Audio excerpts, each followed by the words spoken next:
Ilang taon ka na? Yes lang po. Saan ka nakatira? Sa sila naman po, Pagulong Quezon.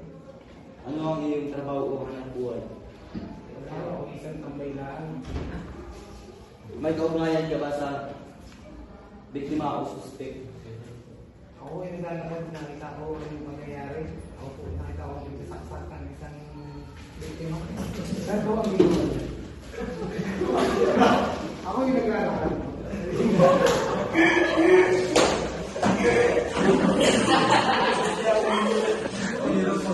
Ako yung naglalakad. Agad mo ang ginawa ng suspect sa biktima. Sinaksak mo. Ganyan. Ako, sabi ng biktima, umiyak. Tama na!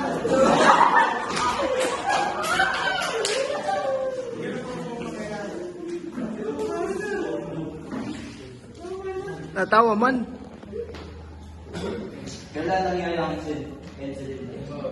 Noong February 3, yes ng gabi.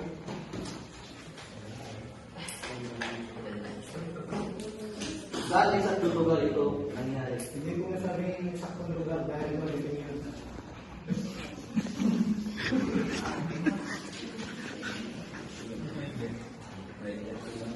Ano ang iyong ginawa bago mangyari ang incident? Kaya ako yung ganito ba, pauwi na ako. Nung makita ko ang suspect ng biktima. Paano mo nalaman na may kaganap ng krimen? Dahil may nagsisigap na isang biktima. Kaya nalaman ko. So, Ano ang unang mong nakita o narinig? tulog ako. Tama na.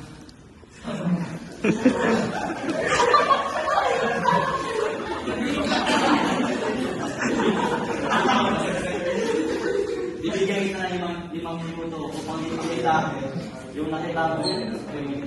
Kaya na ako, kanina lang ako ganyan.